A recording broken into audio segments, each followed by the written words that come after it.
Bismillah. Assalamualaikum warahmatullahi wabarakatuh.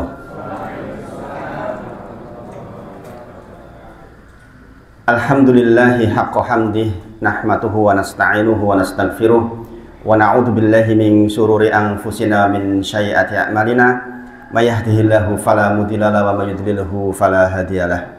Asyhadu alla ilaha illallah wa asyhadu anna Muhammadan abduhu wa rasuluh. Allahumma sholli ala sayyidina Muhammad wa ala ali sayyidina Muhammad. Ya ayyuhalladzina amanu taqullaha haqqa tuqatih wa la tamutunna illa wa antum muslimun. Ya ayyuhalladzina amanu taqullaha wa qulu qawlan sadida yuslih lakum a'malakum wa yaghfir lakum dhunubakum wa may yuti'illaha wa rasulahu faqad faza fawzan 'azima. Subhanaka la ilma lana illa ma'alamtana innaka antal alimul hakim. Rabbi shrah li sadri wa yassir li amri wahlul 'uqdatam min lisani yafqahu qawli. Amma ba'd. Bapak Ibu sedaya, tentu yang pertama kita berbahagia atas daya nikmat yang Allah titipkan kepada kita. Kita memohon kepada Allah agar setiap nikmat yang Allah titipkan ini bisa kita syukuri, yaitu dengan mengubah setiap nikmat menjadi ketaatan kepada Allah Subhanahu wa taala. Sesungguhnya setiap nikmat akan ditanyakan untuk apa. Insya Allah pagi hari ini sami sehat nih Bapak Ibu nih. Insya Allah. Ini modal yang besar sekali, modal sehat.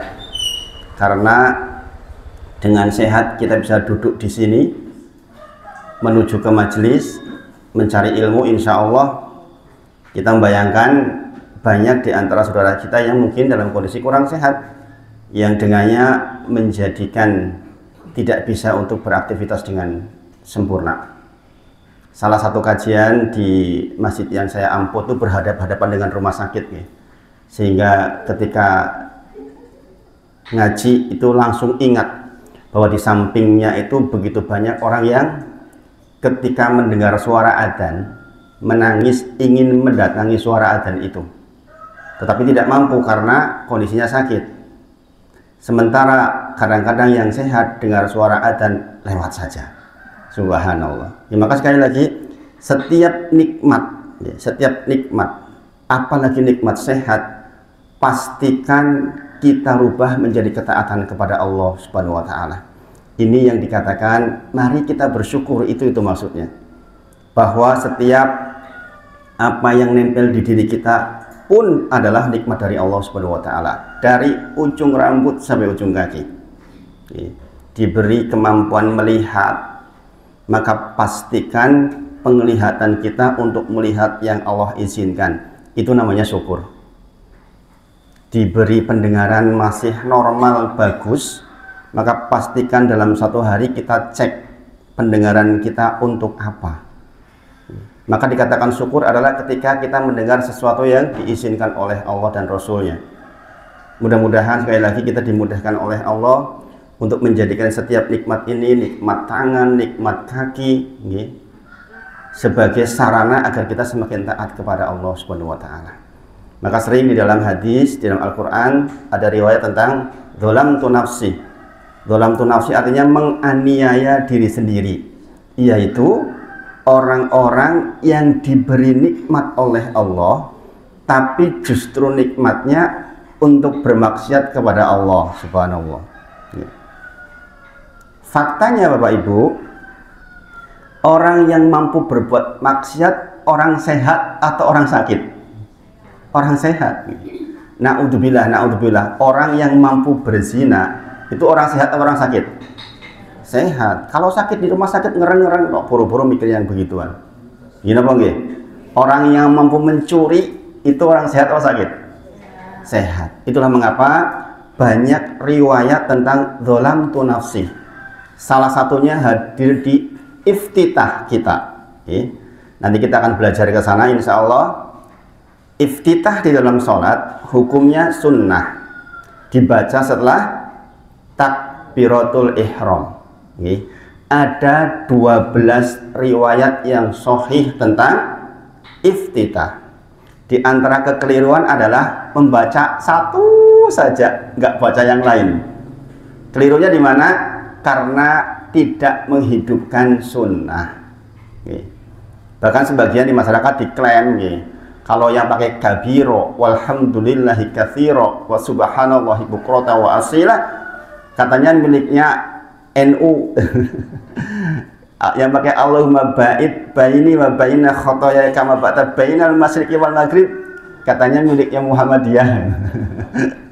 Atau yang pakai subhanakallahumma wa bihamdik wa tabarakasmuk wa ta'ala jadduk wa la ilaha ghairuk katanya punyanya Persis. Subhanallah. Sesungguhnya itu semua sahih datang dari Rasulullah SAW yang sunnahnya adalah dibaca bergantian, bergilir. Nah, di antara iftitah itu ada satu riwayat yang pakai wajjahtu wajhiya lilladzi fattara samawati wal ard hanifa wa ma ana minal musyrikin. Dalam riwayatnya enggak pakai muslimah wa ma ana minal musyrikin. Inna sholati wa nusuki wa mahyaya wa mamati lillahi rabbil alamin. Nanti kalau diteruskan panjang, ini riwayat yang paling panjang, ada kalimat zalamtu nafsi, yaitu kita menganiaya diri sendiri, dan ini sering disebut oleh Rasulullah. Maksudnya apa? Yaitu orang-orang yang diberi nikmat oleh Allah, tapi nikmatnya itu justru digunakan untuk mengkhianati Allah Subhanahu wa taala. Diberi sehat bukan untuk sholat, diberi sehat untuk bermaksiat, itu namanya zalamtu nafsi. Dan ini yang dikatakan dengan israf, dosa yang berlebih-lebihan. Dosa yang berlebih-lebihan.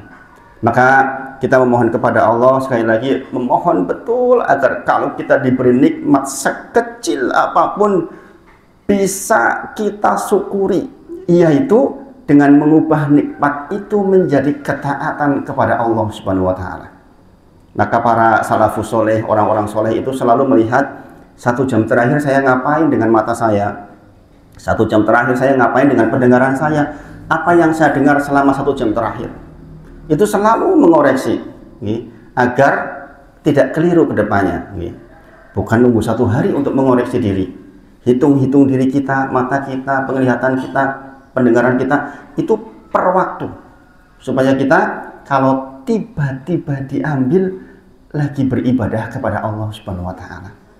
Kita sama-sama tahu Bapak Ibu bahwa kematian bila hadir kapan saja. Barusan seorang jamaah, saudaranya jamaah, saya dikabari jam 3 pagi itu, Ustadz minta doanya, saudara saya lagi kritis di rumah sakit dan akhirnya meninggal.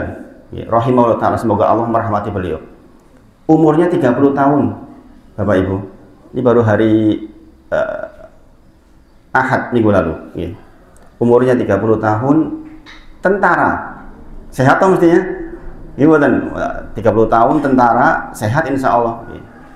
Gara-gara pulang, saking senengnya, kebetulan pas pulang, bersih-bersih rumah, kemudian sampai jam 9 malam itu bersih-bersihnya, keringetnya banyak sekali, mungkin karena nggak nyaman, mandi, gerujukan, selang setengah jam, kemudian nggak enak, sesek nafasnya, dibawa tidur, ternyata jam 12 itu sudah apa namanya nih, giginya tuh geget itu, geget tahu nggak bisa buka itu loh.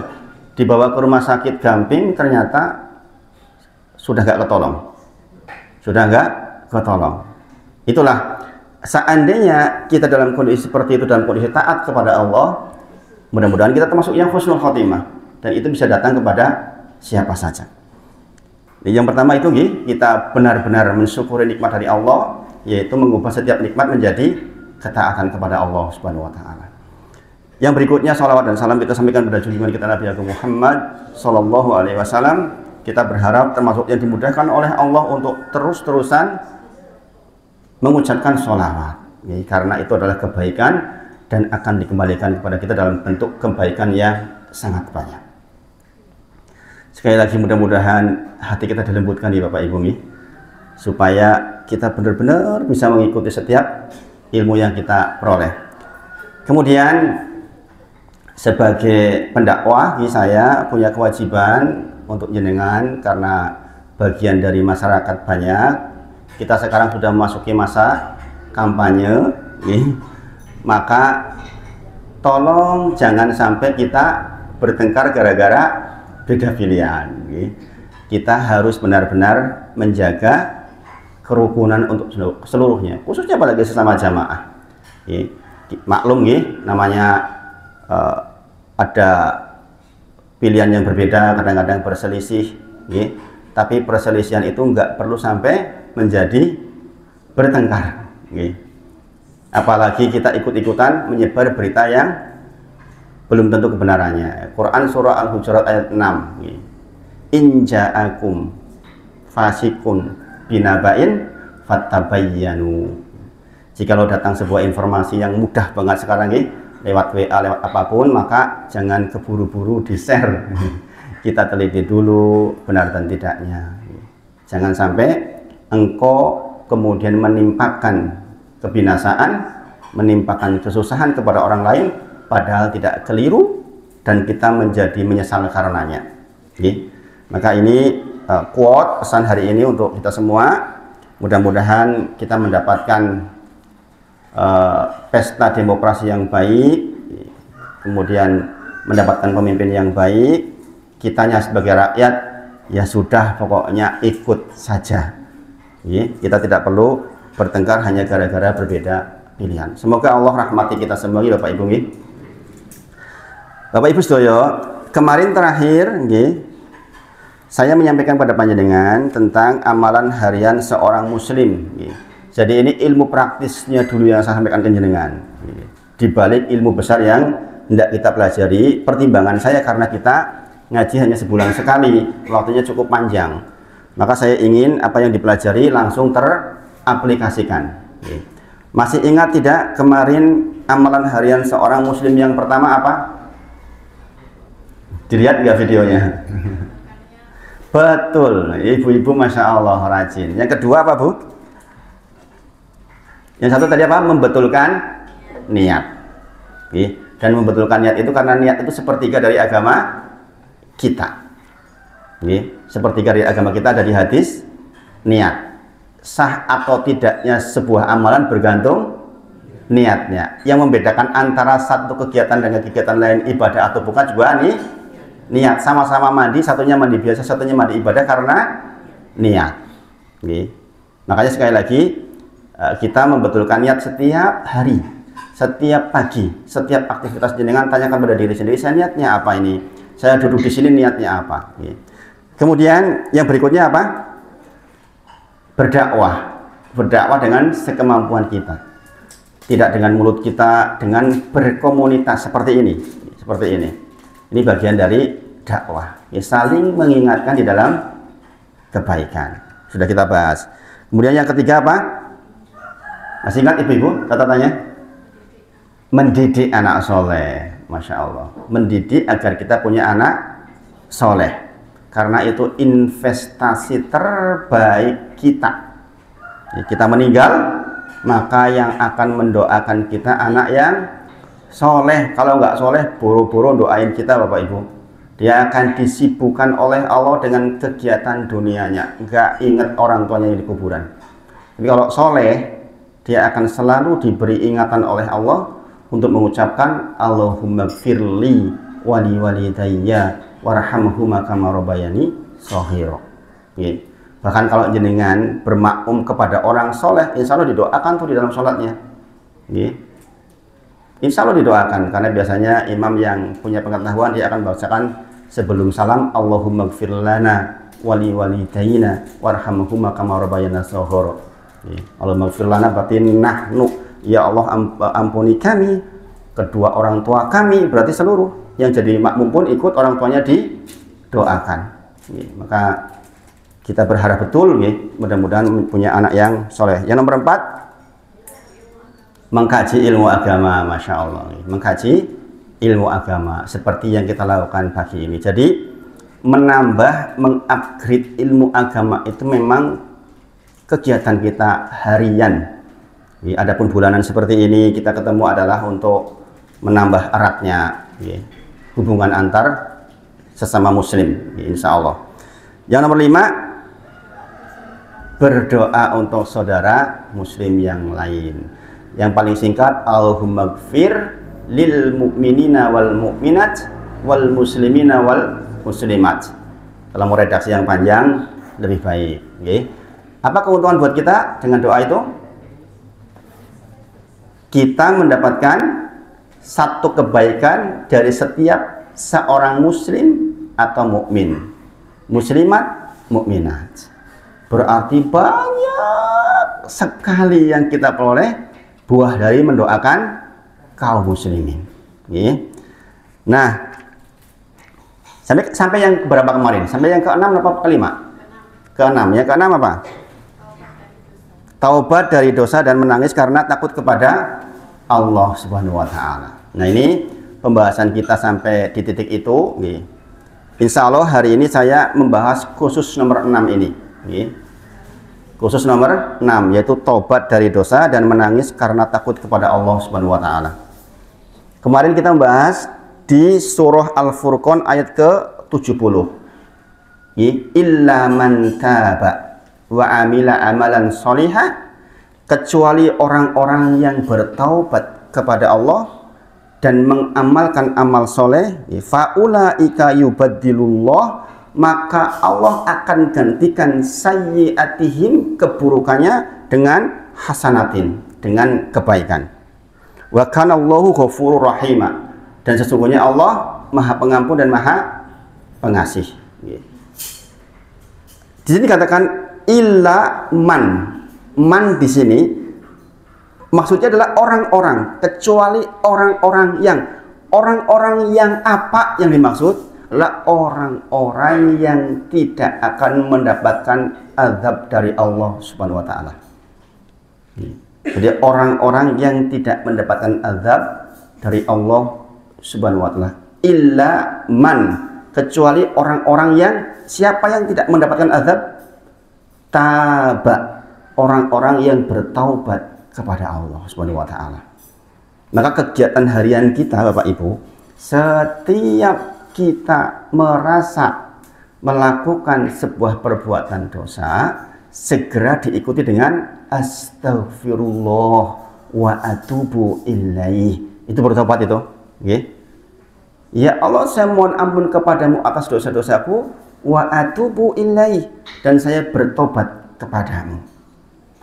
Tobat unsurnya 3. Yang pertama apa? Tobat unsurnya 3. Yang pertama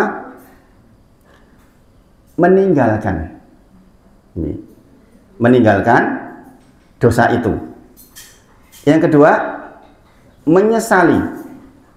Yang ketiga berjanji untuk tidak mengulangi. Itu namanya taubatan nasuha.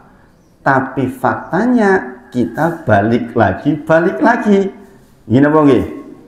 Sudah niat tidak melakukan dosa A, balik meneh, terulang lagi. Mohon maaf, jenengan masih ngerokok misalnya, lepas dari rokok gampang nggak? Susah itu. Bapak saya itu almarhum rahimahullah taala, semoga Allah merahmati beliau, itu termasuk ngerokoknya itu kereta banget. Subhanallah. Sampai suatu ketika kemudian beliau sakit tenggorokan, berhenti. 1 tahun berhenti, sudah merasa sehat, kembali lagi ngerokoknya lebih banter. Saya tanya kepada bapak, memang enak no pak? Sing kono enak iso apa? Yo ora enak. Lah kok yo ora ngerti, pokoknya kecut nih orang. Bahasanya gitu, kecut kan kalau enggak itu. Kadang-kadang baru sedikit diudut sedikit, udah dimatiin gitu. Nanti nyulut lagi gitu. Saya kadang-kadang memang tobat dari yang seperti itu memang tidak mudah. Jadi, tetapi walaupun begitu, kita tetap berusaha mentobati sesuatu. Kita keliru, balik lagi, keliru, balik lagi. Memang seperti itu sifat manusia. Maka setan biasanya masuk dengan Allah, orang sah tobat, engko yo paling balik meneh tobat, mungkin tobat sambel to. Biasanya kayak gitu. Engko wae tobat nek wis dosamu sok wis tuan ambil tobat. Nah, ini termasuk perbuatan setan. Maka kita mengucapkan istighfar itu pokoknya sebanyak-banyaknya. Rasulullah bersabda, tuba liman wajada fi sahifatihi istighfaron katsira. Kata Rasulullah, sungguh beruntung orang-orang yang nanti ketika dibuka catatan amalnya yang akan terima besok di akhirat, banyak catatan istighfarnya. Beruntung apa beruntung? Itu Rasulullah yang ngendikon itu. Tuba liman wajada fi sahifatihi istighfaran katsira. Sungguh beruntung orang yang ketika diberi catatan amalnya kemudian dibuka banyak istighfarnya. Rasulullah yang mengucapkan, pasti beruntung orang ini. Masya Allah. Maka sekali lagi, kebiasaan kita setiap hari memang untuk bertobat kepada Allah Subhanahu wa ta'ala. Kemudian kemarin juga sudah saya singgung tentang lau ta'lamuna ma'a'lam, seandainya engkau tahu apa yang aku tahu, la tuhiktum qalila wala baqaitum katsira. Seandainya engkau tahu apa yang aku tahu, kata Rasulullah, engkau akan sedikit tertawa dan banyak menangis. Seandainya panjenengan setuju ngertos ingkang Rasulullah ngertos, maka panjenengan dijamin akan sedikit tertawa dan banyak menangis. Ditanya kepada ulama, pengetahuan apa yang dimaksud? Adalah pengetahuan tentang azab kubur, pengetahuan tentang neraka, pengetahuan tentang sorga.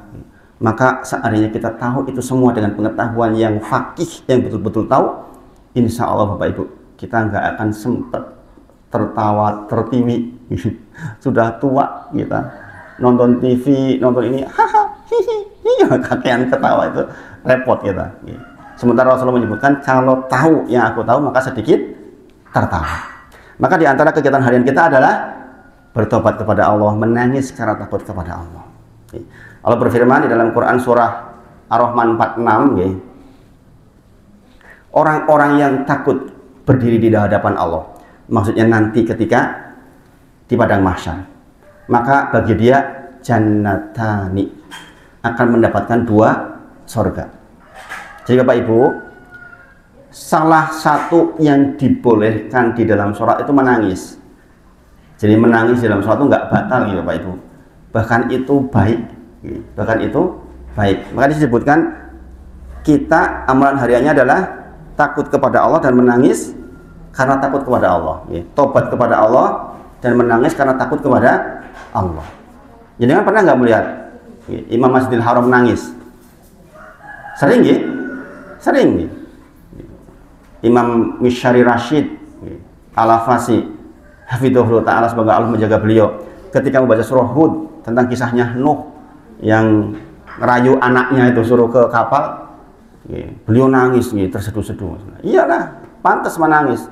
Jenengan punya anak dibesarkan, ternyata setelah besar berselisih dengan jenengan, bahkan menjadi orang yang kafir. Subhanallah, kita jadi orang tua gimana nggak nangis? Maka sekali lagi, menangis karena Allah, takut kepadanya, itu justru akan mendapatkan surganya Allah. Bahkan disebutkan jannatani, barang siapa yang takut kepada Allah ketika berdiri menghadap Allah, maka bagi dia 2 surga. Kemudian dalam Quran surah An-Nazi'at 44:1, wa amaman khofa maqama rabbih wa nahan nafsa 'anil hawa fa innal jannata hiyal ma'wa. Orang-orang yang takut kepada Allah ketika berdiri besok. Jadi kan besok diadili berdiri Bapak Ibu, di padang mahsyar itu jangan nggak duduk, berdiri selama ribuan tahun, bayangkan. Maka jangan bayangkan, kalau seandainya waktu itu kita nggak dapat pertolongan dari Allah, bagaimana? Maka orang-orang yang takut mengingat hari itu, maka dikatakan kemudian dia wanahan nafsa 'anil hawa, melahirkan, menahan dirinya dari hawa nafsunya. Fa'inal jannatahiyal ma'wa, maka bagi dia tempat kembalinya, tempat tinggalnya adalah surga. Bapak Ibu sedaya, maksudnya bagaimana? Orang-orang yang takut kepada Allah, yang takutnya melahirkan 2 hal, yaitu dengan takutnya dia jadi tidak bermaksiat kepada Allah, aku sholat isya wis mlebu, engkau lah taswif, ditahan-tahan sampai akhirnya ketiduran sampai pagi. Kalau dia takut kepada Allah, dia nggak akan nunda. Enggaklah, sekarang aja saya. Itu maksudnya. Jadi orang-orang yang buah takutnya menghasilkan takut bermaksiat kepada Allah, dan orang-orang yang takutnya menjadikan dia taat kepada Allah Subhanahu wa taala. Dan jangan perlu ketahui, satu di antara orang yang mendapat naungan ketika di padang mahsyar kelak ada orang yang takut kepada Allah Subhanahu wa taala. Jangan ingat nih, seorang pemuda atau pemudi diajak berzina oleh orang yang punya kedudukan, cantik atau ganteng. Kemudian dia mengatakan, ini akhafullah, sesungguhnya saya takut kepada Allah. Itu yang mendapatkan perlindungan dari Allah di padang mahsyar. Itulah mengapa amalan harian kita tuh takut kepada Allah, nangis takut kepada Allah Subhanahu wa taala. Yang seperti itu insya Allah akan melahirkan kebaikan. Kenapa disebut jannatani? Kenapa disebut mendapatkan buah sorga? Iya, sorga yang pertama buah dari menahan dirinya dari maksiat. Sorga yang kedua dari ketaatannya kepada Allah. Maka tolong Bapak Ibu, nanti jenengan catat tentang doa ini. Doanya bunyinya, Allahumma qsim lana min khasyatik ma tahulu bihi bainana wa baina ma'asyik. Artinya, ya Allah, tolong berikan rasa takut di hati ini kepadamu, yang dengan rasa takut itu saya tidak bermaksiat kepadamu. Dan Bapak Ibu, doa ini digabung dengan 9 redaksi doa yang lain dalam satu hadis yang panjang.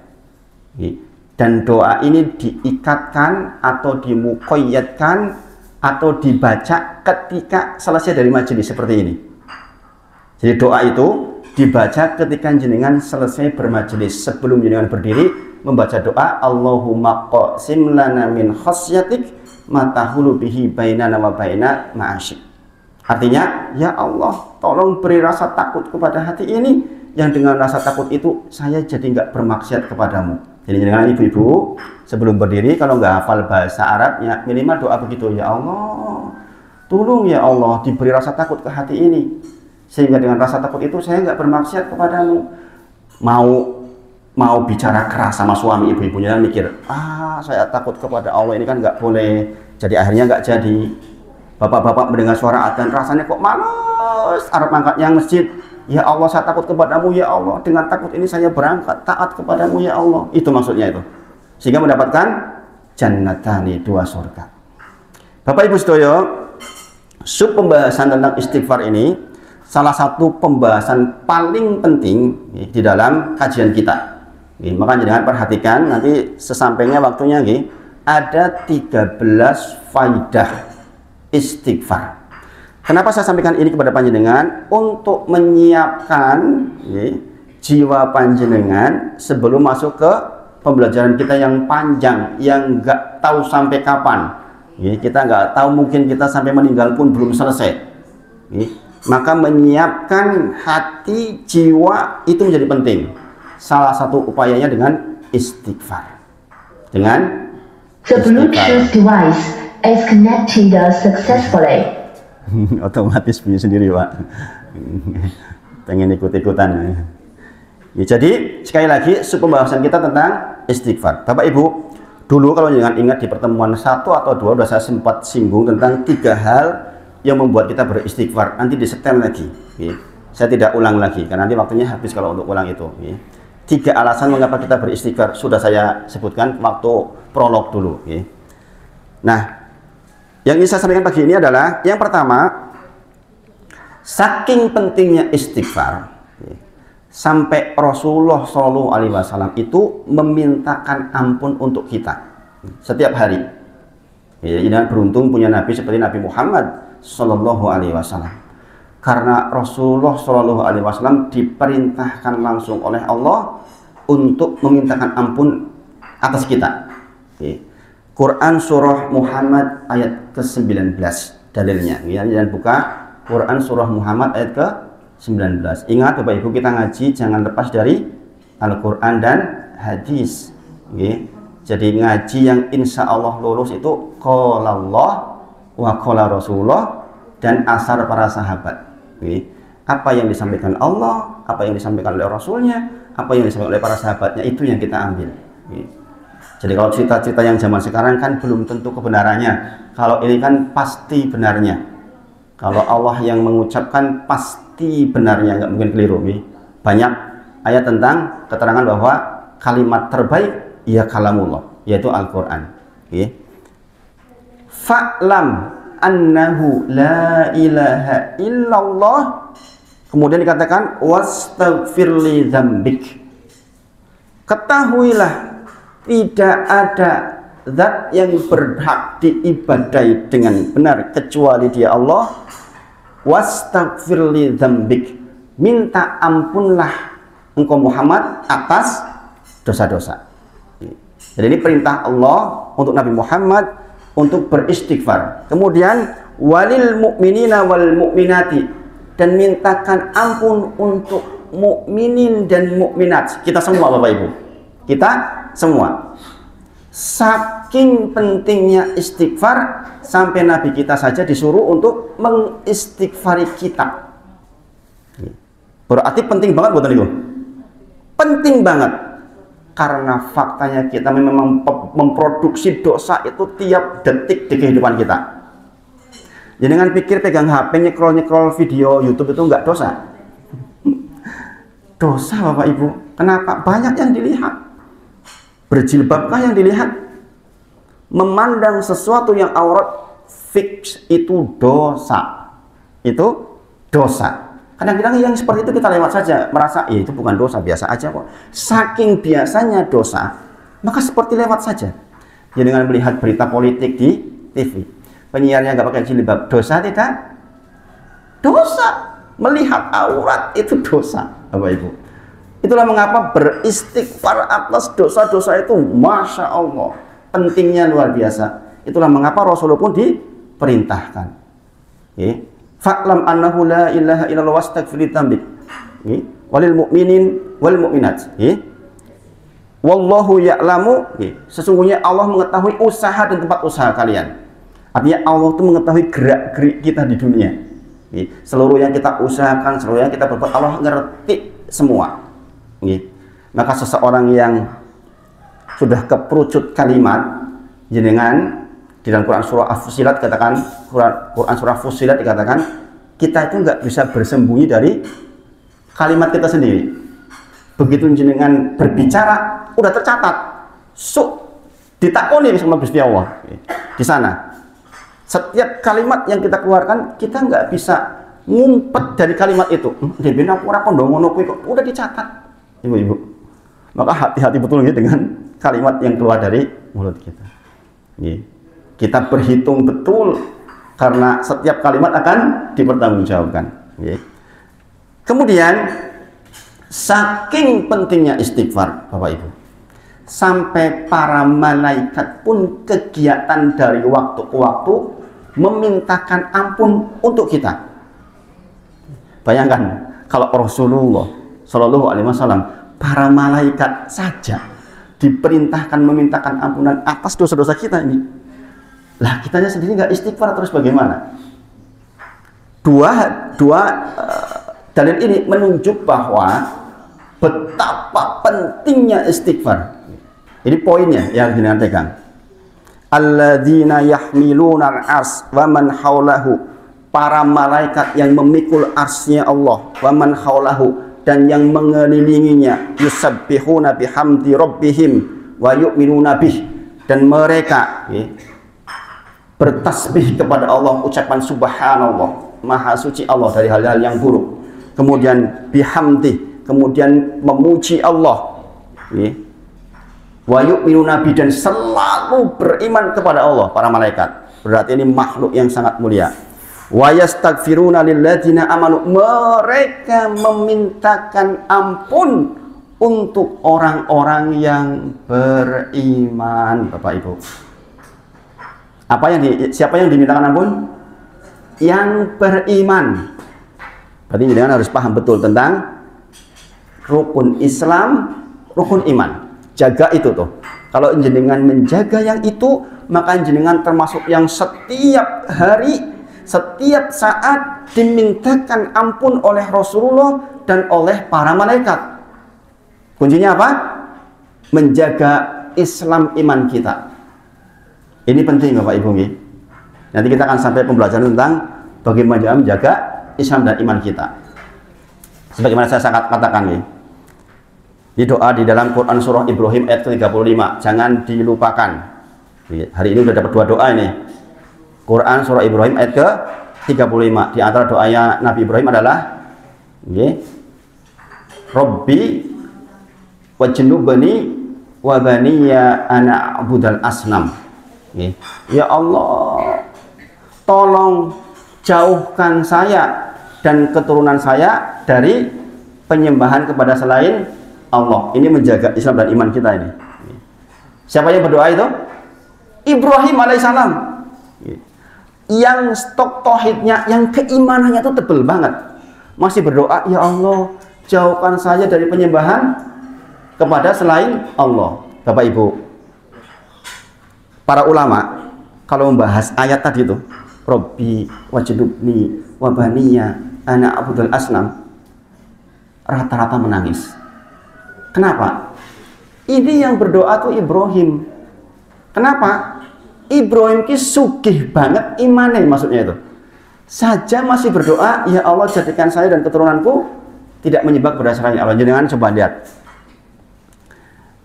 Piknik, jangan piknik ke suatu tempat, ke candi misalnya. Piknik, namanya piknik bisa kemana saja ya. Jangan berkumpul bersama teman-teman di sana, kemudian dengan ikut-ikutan latah. Nek aku iso nyekel, maka saya beruntung. Ada seperti itu enggak? Ya enggak? Saya waktu masih kecil dulu dari Cilacap ke sini. Yuk kok nyekel yuk. Wah, kita berusaha ya enggak? Jangan gitu enggak? Kecekel, alhamdulillah. Singurun de bojo segera punya bojo. Alhamdulillah, nanti usahanya lancir. Subhanallah. Itu syirik bukan?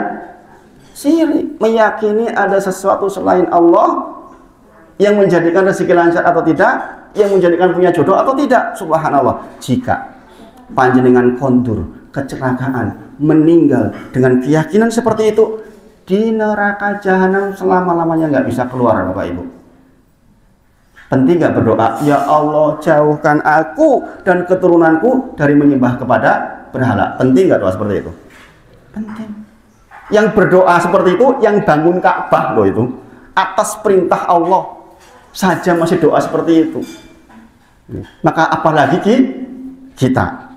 Maka sekali lagi, jaga iman Islam agar kita termasuk orang-orang yang masuk 2 dalil tadi, yaitu Rasulullah memintakan ampun, para malaikat itu memintakan ampun.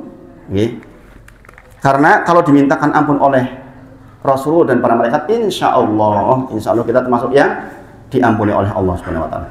Monggo Bapak Ibu sambil diunjuk nggih. Saya tak unjuk juga nggih. Monggo. Bismillah.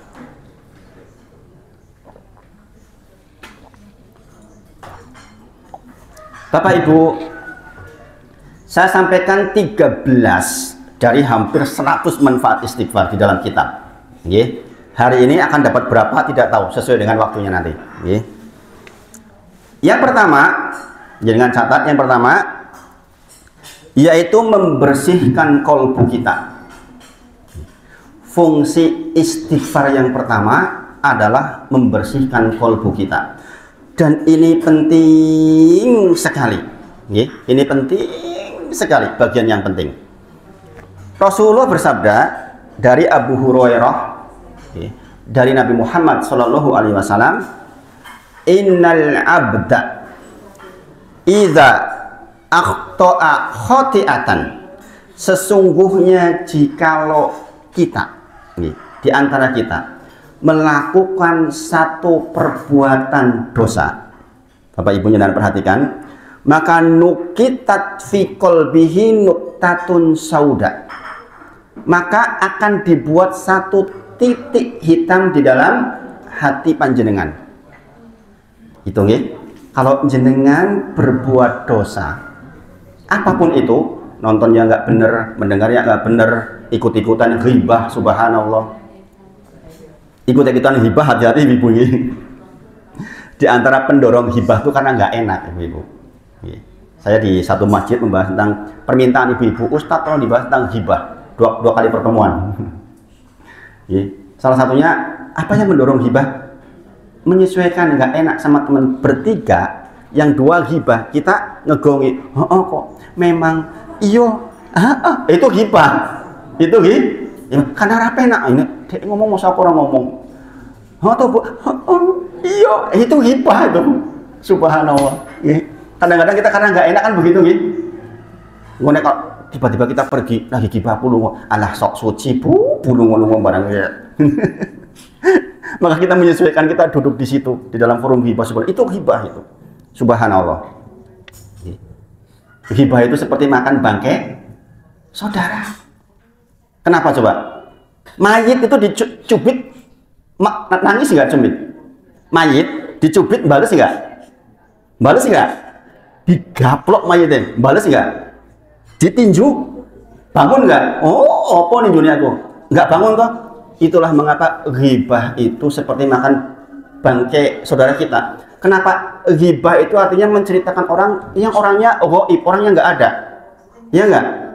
Jangan menceritakan orang lain yang orangnya jauh. Koyok mayit itu maksud itu. Kan dia nggak bisa balas, nggak bisa bela diri. Itu loh si fulan begini, orangnya jauh. Orangnya kan nggak bisa bela diri seperti mayit. Maka Allah sebutkan yang namanya ghibah itu seperti makan bangkai saudaranya sendiri, subhanallah. Itu pembahasan sendiri, gitu. Insya Allah kita suatu ketika bahas, insya Allah. Jadi yang pertama kita tahu bahwa innal abda idza akhta'a khati'atan nukitat fi qalbihi nuktatun sauda. Bahwa seseorang yang melakukan perbuatan dosa apapun itu namanya, maka di dalam hatinya akan dibuat satu titik hitam. Kemudian faida huwa naza'a, apabila dia meninggalkan dosa, wastaghfaro, kemudian dia minta ampun kepada Allah, kemudian wataba, dan dia bertobat kepada Allah, sukila qalbuhu, maka hatinya dibersihkan. Apa kata kuncinya? Kata kuncinya adalah 3, naza'a, wastaghfaro, wataba. Naza'a berarti meninggalkan. Aku arep ghibah, enggak. Aku bacot ghibah, wastaghfaro, beristighfar, ya Allah minta ampun. Dua sikapnya nih kalau jenengan berghibah. Kalau yang dihibahi tahu, wajib jenengan minta maaf langsung. Wajib.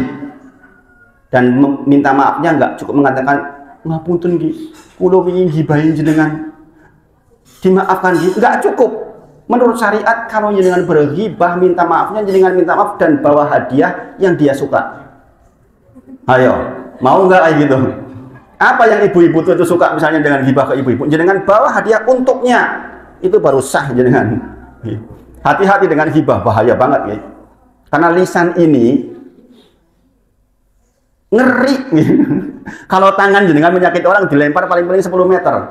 Kalau ini luar negeri jenengan bisa sakit, ya enggak? Lintas negara menyakitinya. Gini dong, jenengan di sini nyakiti orang di Amerika bisa enggak? Bisa, sekarang bisa live gitu. Bahkan lintas alam, wis mati isi digibah. Wis mati ke lho, almarhum ke lho, almarhumah. Sing dek ben senengane iki, subhanallah. Itu jenengan minta maafnya gimana kalau kayak gitu coba?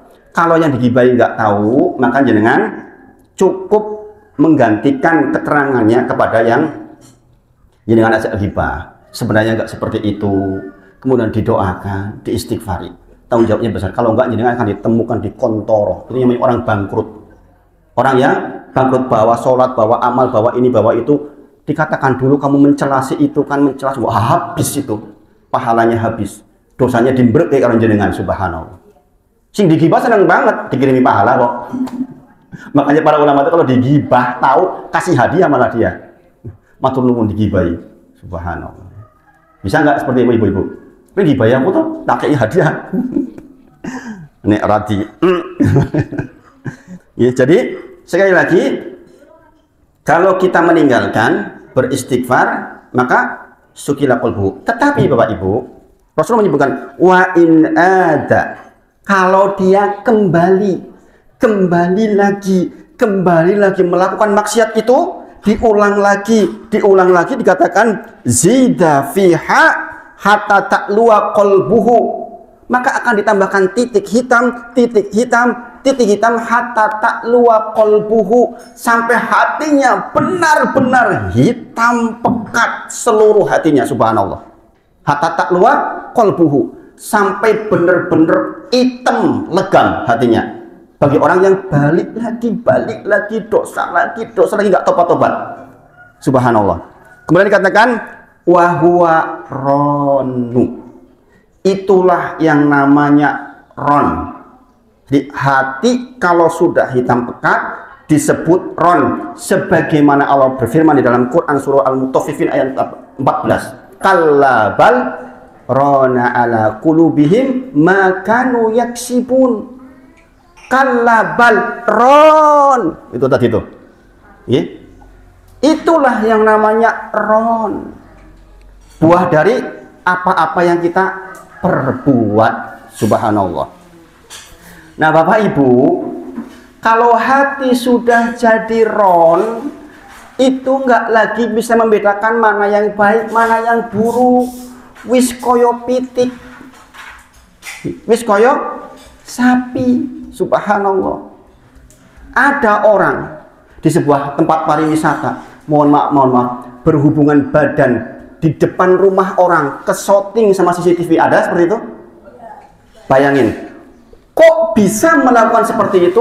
Karena hatinya sudah jadi ron. Buat kita yang masih normal, kok iso toh koyo ngono? Ya enggak? Tapi bagi yang hatinya sudah ron, memang sudah nggak bisa membedakan lagi mana yang baik, mana yang buruk. Makanya segera setelah kita berbuat keliru, istighfar, bertobat kepada Allah, biar jangan sampai jadi ron, putih lagi. Itu maksudnya ibu-ibu. Jangan melihat, kok ada mertua membunuh menantunya? Ada nggak paling? Subhanallah, sudah tua tinggal menunggu kematiannya. Dadak kudu mati nang penjara itu. Oh, seperti itu kok ancamannya 20 tahun kan? Subhanallah. Kok bisa? Itu hatinya sudah jadi ron. Waktu itu dia nggak lagi bisa membedakan iki apik apa elek. Subhanallah. Penting nggak istighfar Bapak Ibu? Penting nggak? Supaya dijaga hati panjenengan tetap bisa membedakan iki apik apa elek. Kalau kita sampai pada level ron, subhanallah, orang akan gede-gede lihat jenengan. Kok iso ya ngelakoni koyo ngono kuwi? Bagi orang yang normal. Tetapi bagi orang yang memang sudah nuktatun saudanya, sudah penuh, sudah daron, memang normal buat dia. Yo biasa wae koyo ngono kuwi. Subhanallah. Bapak Ibu, maka sekali lagi betapa pentingnya kita beristighfar. Jadi faedah istighfar yang pertama, membersihkan kolbu kita. Pertanyaannya sekarang, bagus mana istighfar atau tasbih? Ucapan subhanallah dengan ucapan istighfar apa bedanya ibu-ibu? Subhanallah artinya maha suci Allah dari yang buruk-buruk. Kalau jangan melihat sesuatu yang buruk mengucapkan subhanallah, maha suci Allah dari yang buruk-buruk. Itu termasuk zikir yang sangat penting ya. Subhanallah, walhamdulillah, la ilaha illallah, Allahu akbar. Bedanya dengan istighfar, para ulama menyebutkan kalau subhanallah itu seperti ini ibu-ibu. Baju kalau sudah bersih itu baiknya dikasih pewangi atau dicuci? Sudah bersih dikasih pewangi, maka subhanallah adalah pewangi. Adapun baju kalau kotor dikasih pewangi atau dicuci? Dicucinya itu namanya istighfar. Paham ya? Maka dua-dua ini diamalkan. Banyak-banyak istighfar dan banyak-banyak tasbih. Jadi ucapan subhanallah, astagfirullah dalam jumlah yang sangat banyak. Menghindari terjadinya ron di dalam hati kita. Dan manfaat pertama apa tadi? Membersihkan kolbu kita. Yang kedua, yaitu mengampuni dosa-dosa kita. Ini penting Bapak Ibu. Setiap ibadah-ibadah besar di dalam agama Islam selalu pahalanya diampuni dosa-dosa. Man shoma ramadhana imanan wa ihtisaban ghufira lahu ma taqaddama min dzambi. Ini bang, barang siapa yang puasa di siang hari karena Allah, ghufira lahu ma taqaddama min dzambi, maka hadiahnya diampuni dosa-dosanya yang telah lalu. Man qoma ramadhana imanan wa ihtisaban ghufira lahu ma taqaddama min dzambi. Barang siapa yang sholat tarawih, sholat malam, ikhlas karena Allah, maka hadiahnya diampuni dosa-dosanya. Aisyah radhiyallahu anha bertanya, ya Rasulullah, seandainya saya ketemu malam qadar, apa yang saya lakukan? Kalau ketemu malam yang lebih baik dari 1000 bulan, 80 tahun lebih, apa yang saya lakukan ya Rasulullah? Maka Rasulullah menjawab, takuli Allahumma innaka afuwun tuhibbul afa fa'fu anni. Apa itu? Minta dihapus dosa-dosanya, minta maaf kepada Allah. Maka setiap hal yang terkait dengan penghapusan dosa ini pentingnya luar biasa, Bapak Ibu. Karena apa? Yang membuat soal apapun di dunia dan di akhirat adalah dosa-dosa kita. Jenengan dapat ujian ini itu, usahanya hancur ini, semuanya buah dari dosa-dosa kita, Bapak Ibu. Ban bocor, anak pecicilan, nakale pol-polan, mantune pecicilan, buah dari dosa-dosa kita. Maka jenengan minta ampun tuh sama Allah atas dosa-dosa. Jadi istighfar fungsinya memang mengampuni dosa-dosa kita. Bapak Ibu, jenengan catat ini betul-betul. Istighfar itu adalah tolabul magfirah, yaitu meminta ampun kepada Allah. Kenapa magfirah? Dulu udah sempat saya singgung. Magfirah itu dari kata migfar. Migfar itu topi wojo. Kalau orang sini bilang. Kalau ini namanya kolan suah, pecis. Atau orang pakai imamah mungkin. Fungsi pecis itu untuk nutup. Siter dalam bahasa Arab. Tetapi kalau migfar, topi wojo, topinya tentara nih dulu, fungsinya dua, yaitu siter untuk menutup dan untuk wikoyah. Wikoyah artinya itu apa? Melindungi supaya dipopor senjata tuk kiora loro. Paham Bapak Ibu? Paham ya? Jadi perhatikan betul nih. Istighfar dari kata magfiro, dari kata migfar. Migfar artinya topi wojo. Jadi kalau kita beristighfar itu sedang meminta dua ini. Jangan perhatikan betul ini. Ini penting Bapak Ibu. Kalau jangan paham ini, jangan akan banyak istighfar dengan kesadaran. Benar-benar sadar betul. Meminta ditutup. Ditutup apanya Ibu-ibu? Ditutup dari aib-aibnya kita. Kita pernah berbuat dosa dulu waktu masih muda. Dosa banyak. Kalau kita istighfar, astagfirullah, kita lagi minta kepada Allah, ya Allah, tutup tuh aib saya, jangan dibuka ya Allah. Maka di antara syariat Islam adalah nggak boleh menceritakan keburukan yang sudah jenengan lakukan di masa lalu. Kalau orang lain nggak tahu, berarti Allah hendak menutup aib jenengan. Na'udzubillah, orang dulu waktu muda pernah berzina. Cerita, dek ben cemanom, kalau sing ayu pernah karo aku, subhanallah. Subhanallah. Allah sudah tutup sekian waktu, dibuka sendiri. Subhanallah. Kadang-kadang ada yang begitu bangga dengan artis itu loh, yang cantik itu loh, pernah sama saya, subhanallah.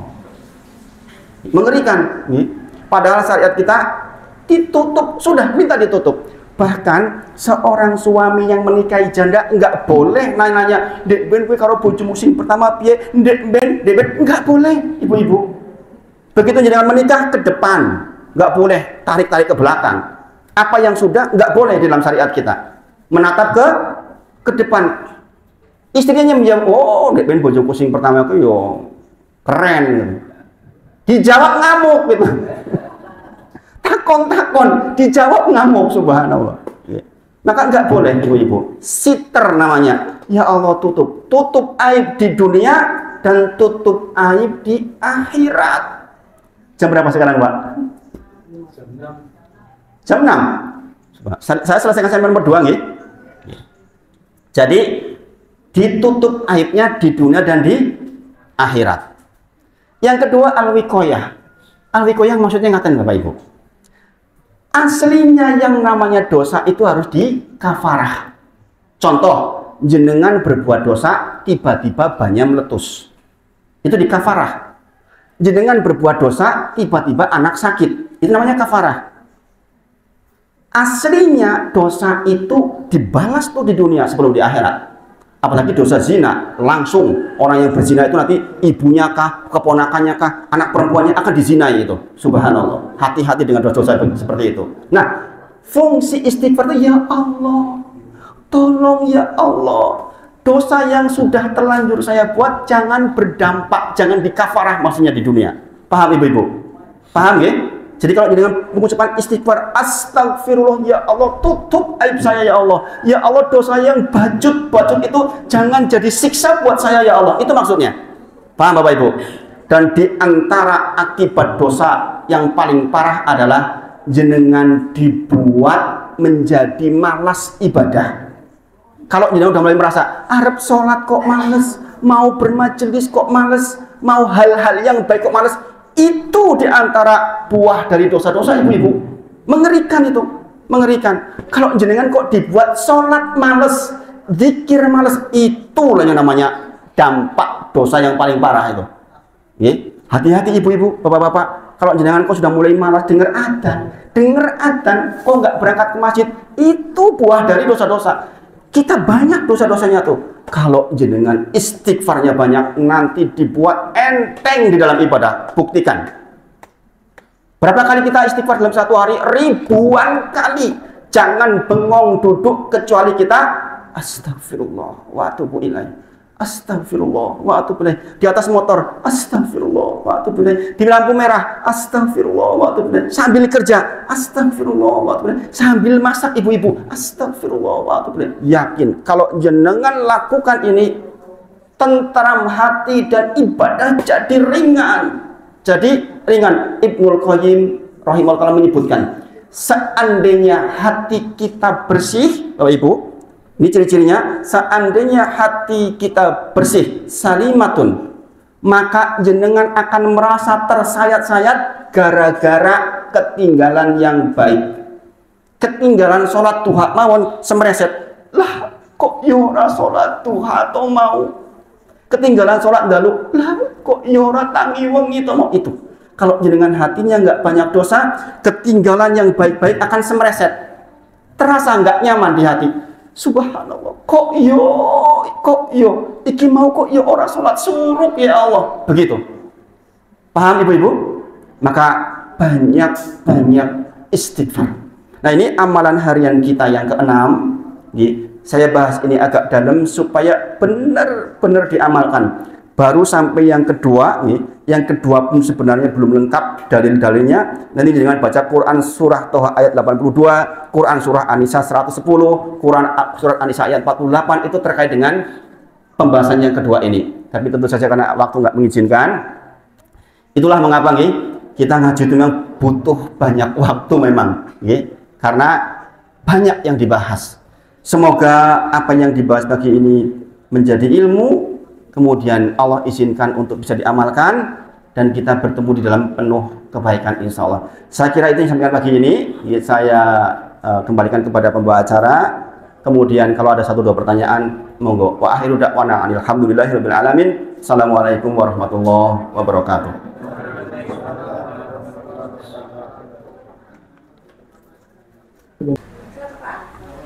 Monggo, Bu. Waalaikumsalam warahmatullahi wabarakatuh.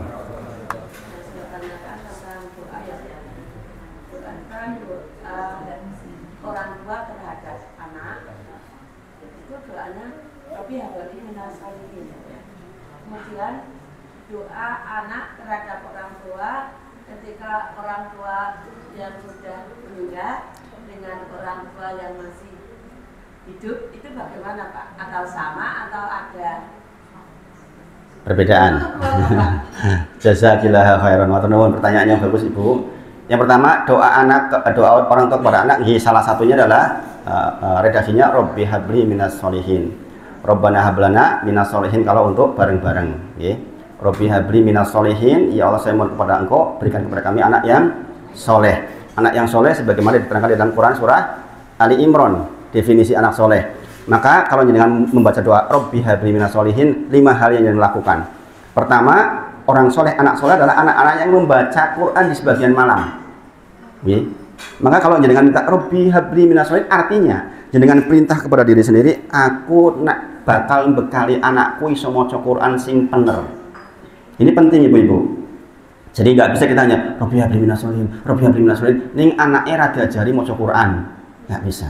Ada 5 hal. Nanti kita pembahasan khusus definisi anak soleh menurut Al-Quran, Quran surah Ali Imran. Nanti diterangkan tentang salah satunya adalah bisa membaca Al-Quran dengan baik, karena anak soleh itu anak yang membaca Al-Quran di sebagian malam. Makanya putra panjenengan masukin tuh ke TPQ, tempat pendidikan Quran, supaya jadi anak soleh betulan. Kemudian doa anak pada orang tua sama ibu, baik yang masih hidup maupun yang sudah meninggal sama. Allahumma gfirli wali walidayya warhamhuma kama rabbayana shaghira. Ini disebutkan dalam Al-Quran, langsung redaksi dari Al-Quran, sama. Ngaten ibu nggih? Ada satu lagi.